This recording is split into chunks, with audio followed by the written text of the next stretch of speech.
जब भारत आजाद भी हो गया, उसके बाद भी जो देश की अखंडता की लड़ाई लड़नी पड़ी, उसके यदि कोई परोधा थे तो वो आदरणीय श्यामा प्रसाद मुखर्जी जी। कितना बड़ा बलिदान था। पद प्रतिष्ठा को छोड़ करके देश की एकता के लिए बलिदान देने वाले आदरणीय श्यामा प्रसाद मुखर्जी जी थे। एक बार मेरे साथ मिल करके जयकारा लगाएंगे। भारत माता की, भारत माता की, वंदे वंदे वंदे। आज जिस शख्सियत की मूर्ति के सामने हम सब लोग बैठे हैं, जिन्हें श्रद्धांजलि देने के लिए आज हम यहाँ आए हैं, हमारे बीच में केंद्रीय मंत्री आदरणीय धर्मेंद्र प्रधान जी की उपस्थिति है। हमारे आदरणीय सांसदगण यहाँ पर हैं, हमारे विधानसभा अध्यक्ष जी यहाँ पर हैं, आदरणीय मंत्री यहाँ हैं, भारतीय जनता पार्टी दिल्ली प्रदेश के आदरणीय प्रदेश अध्यक्ष जी, हमारे महामंत्री जी और आप सभी वरिष्ठ और सम्मानित कार्यकर्ता यहाँ हैं।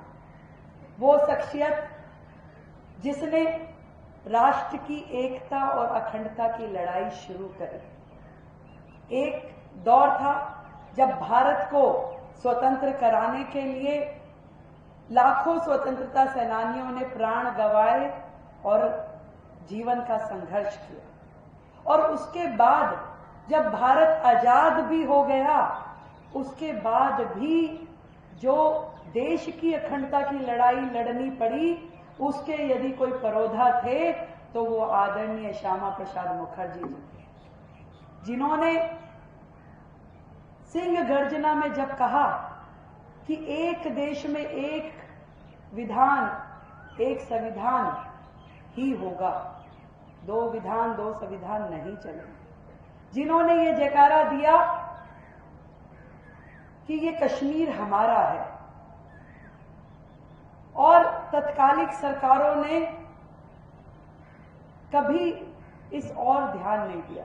तत्कालिक सरकारों ने हमेशा देश को बांटने के लिए काम किया, कभी पाकिस्तान और बांग्लादेश कर दिया, कभी कश्मीर को हमसे अलग कर दिया। उनकी सोच में, उनकी नियति में केवल अपना शासन सेफ रहे, देश उनके लिए कभी प्रायोरिटी था ही नहीं। आदरणीय श्यामा प्रसाद मुखर्जी जी जो स्वतंत्र भारत की सरकार में मंत्री थे, केवल मात्र इस कारण से कि वो सरकार कभी भी देश की प्रगति के लिए, देश की एकता के लिए सोचती ही नहीं थी, मात्र इस कारण से उन्होंने उस सरकार से मंत्री पद से इस्तीफा दिया। आप सोचिए कितना बड़ा बलिदान था। पद प्रतिष्ठा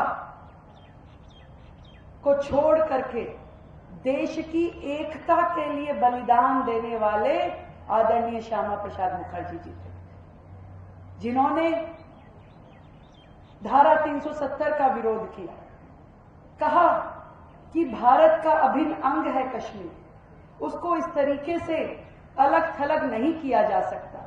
और जब कश्मीर में परमिट लेके जाया जाता था, ऐसे समय में श्यामा प्रसाद जी बिना परमिट के वहां गए, आंदोलन किया, तिरंगा फहराया और पूरे देश को यह संदेश दिया कि कश्मीर हमारा है और वो सारे का सारा है। गिरफ्तार हुए, जेल गए, और जो कथा अभी प्रदेश अध्यक्ष जी ने बताई कि मां ने पत्र लिखा कि कितनी संदिग्ध रहस्यमयी परिस्थितियों में आदरणीय श्यामा प्रसाद जी की मृत्यु हुई। मैं ये समझती हूं कि आज हम यहां खड़े हैं श्यामा प्रसाद जी के समक्ष, आज सही मायने में वर्षों बाद जो इस पुण्य आत्मा को श्रद्धांजलि दी गई, वो आदरणीय प्रधानमंत्री नरेंद्र मोदी जी की सरकार के द्वारा दी गई।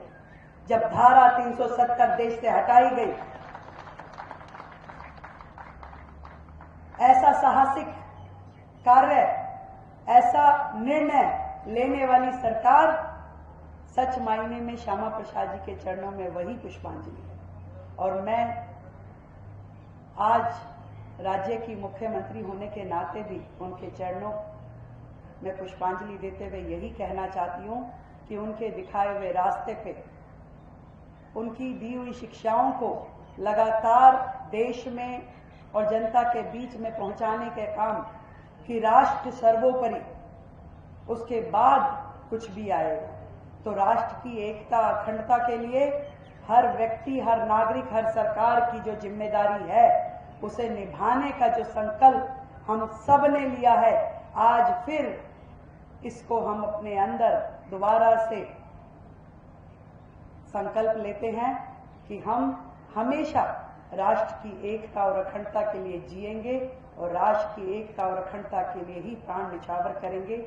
आदरणीय प्रधानमंत्री जी को, केंद्र सरकार को और आप सभी को साधुवाद देते हुए इस पुण्य आत्मा के चरणों में फिर से पुष्पांजलि अर्पित करती हूँ कि आप हमेशा अमर रहें और देश की जनता के दिलों में रहें।